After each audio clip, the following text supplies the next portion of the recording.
Sa gabi ng bisperas ng Pasko, nagtitipon ng mga tao sa simbahan upang ipagdiwang ang masayang okasyon.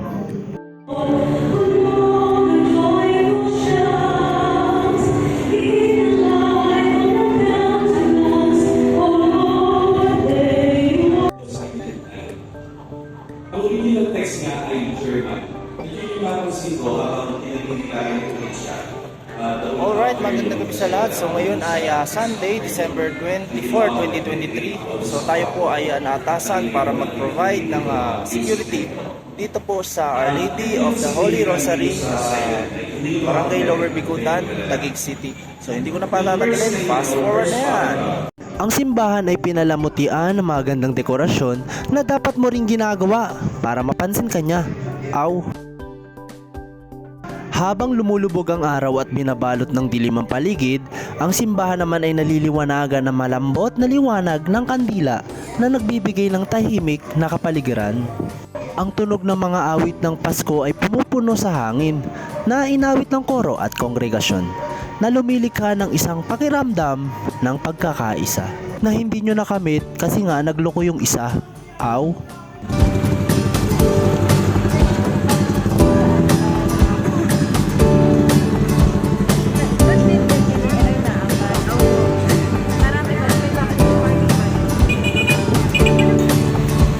Hi guys! Namamas ko po. Sige, sige.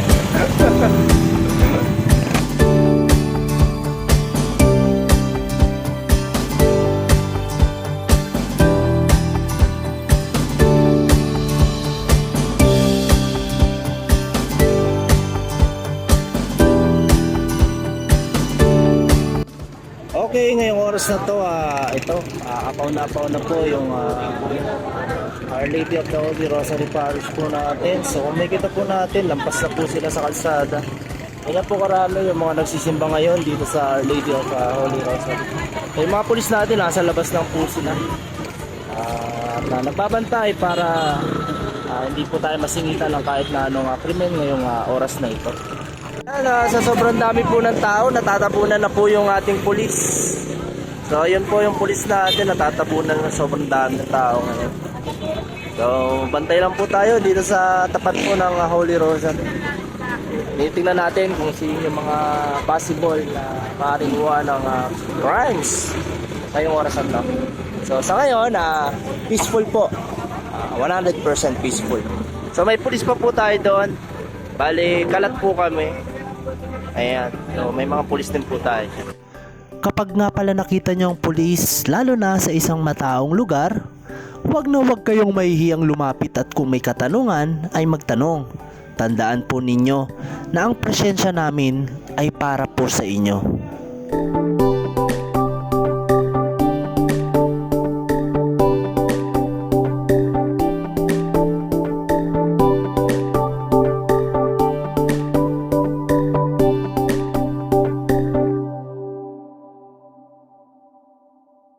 Okay, ayan at nagtapos na po ang security coverage po natin dito sa Our Lady of the Holy Rosary dito sa Lower Bigutan. So peaceful po ang amin pong pag-duty. Inaantay na lang po namin na maubos po yung mga tao rito para ma-peacefully terminated po natin yung lugar. So kung makikita po ninyo, konti na lang po ang mga tao